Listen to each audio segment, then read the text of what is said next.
मोहन एक रात का चौकीदार था। उसकी ड्यूटी शहर से दूर बने एक पुराने श्मशान घाट के पास थी। उस जगह का नाम था काली घाट। दिन में वहां सब सामान्य लगता था, लेकिन रात होते ही लोग उस रास्ते से गुजरना बंद कर देते, क्योंकि वहां एक बात बहुत मशहूर थी।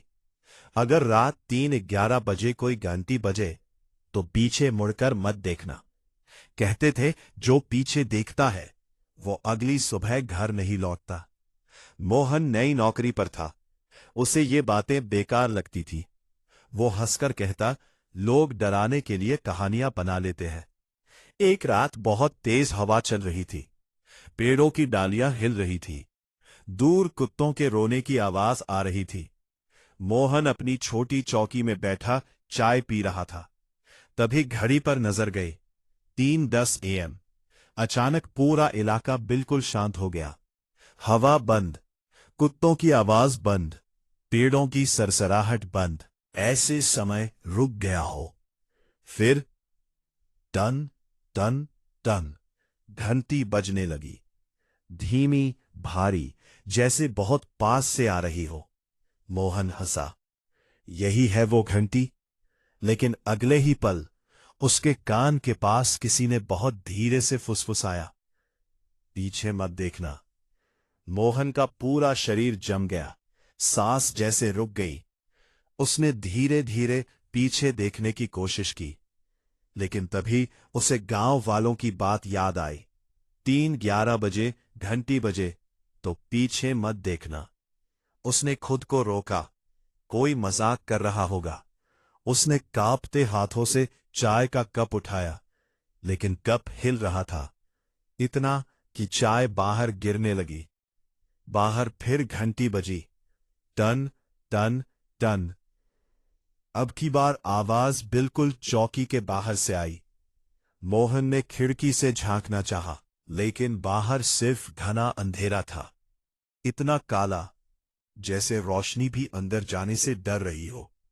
तभी उसकी चौकी का दरवाजा टक टक टक धीरे धीरे खटखटाने लगा। मोहन ने कांपते हुए पूछा, कौन? कुछ पल चुप्पी। फिर बाहर से एक बूढ़ी औरत की आवाज आई, बेटा, रास्ता भटक गई हो। मोहन थोड़ा शांत हुआ। इतनी रात को? बाहर से जवाब आया, बस दरवाजा खोल दो। लेकिन तभी उसके कान के पास फिर वही फुसफुसाहट, दरवाजा मत खोलना। मोहन का दिल तेज धड़कने लगा। उसने धीरे से खिड़की की दराज से बाहर देखा और उसका खून जम गया। बाहर एक बूढ़ी औरत खड़ी थी। सफेद साड़ी, झुका हुआ शरीर, हाथ में पुरानी लालटेन, लेकिन उसके पैर उल्टे थे। मोहन पीछे हट गया। बाहर से आवाज आई, दरवाजा खोल दो। इस बार आवाज बूढ़ी नहीं थी, बहुत भारी, जैसे कई लोग एक साथ बोल रहे हो। फिर घंटी बजी, टन टन टन, और अचानक दरवाजा खुद ब खुद हिलने लगा। धड़ धड़ धड़, जैसे कोई बहुत जोर से धक्का मार रहा हो। मोहन ने मेज पकड़ ली। उसकी सांस तेज हो गई। तभी चौकी की बत्ती झपकने लगी। जल बुझ, और रोशनी के बीच उसने देखा, कमरे के कोने में कोई खड़ा था। लंबा काला साया, इतना लंबा कि सिर छत को छू रहा था। चेहरा दिखाई नहीं दे रहा था, सिर्फ दो सफेद चमकती आंखें। मोहन का गला सूख गया। तुम कौन हो? साया धीरे धीरे उसकी तरफ बढ़ा, फिर टूटी हुई आवाज में बोला, घंटी सुन ली, अब पीछे मत देखना। अचानक चौकी की खिड़की अपने आप खुल गई। धड़ाम। ठंडी हवा अंदर आई और उसके साथ राख उड़ती हुई कमरे में भरने लगी। शमशान की जली हुई राख। मोहन खांसने लगा। तभी बाहर से कई आवाजें आने लगी। इधर देखो, पीछे देखो, बस एक बार। उसने दोनों कान बंद कर लिए। लेकिन आवाजें और पास आने लगी, जैसे कोई उसके पीछे खड़ा हो। फिर किसी ने उसके कंधे पर हाथ रखा, बर्फ जैसा ठंडा। मोहन की आंखों में आंसू आ गए, लेकिन उसने पीछे नहीं देखा।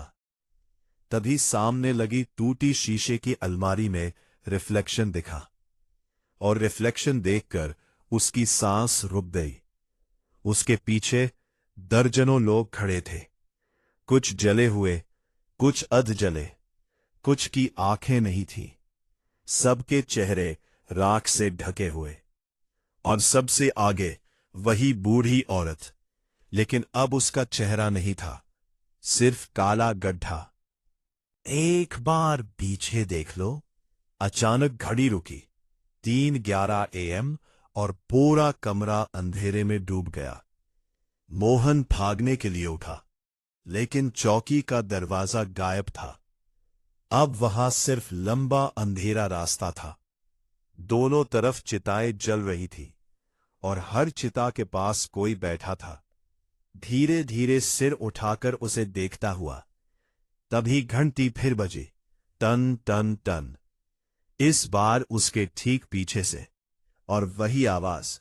अब तो देख लो। मोहन कांप रहा था, उसकी सांस टूट रही थी। धीरे धीरे उसने आंखें बंद कर ली, लेकिन तभी उसके कान के पास किसी बच्चे की आवाज आई, चौकीदार भैया, आप देर से आए। मोहन ने डरते हुए आंख खोली। सामने एक छोटा बच्चा खड़ा था, पूरा राख से ढका हुआ, हाथ में टूटी घंटी। उसने मुस्कुराकर पूछा, क्या आप अब हमारे साथ रहोगे? गली सुबह। गांव वालों को चौकी का खाली मिली। दरवाजा खुला था। मेज पर मोहन की आधी चाय रखी थी, लेकिन मोहन कहीं नहीं मिला। सिर्फ दीवार पर राख से लिखा था, 3:11 बजे, पीछे मत देखना।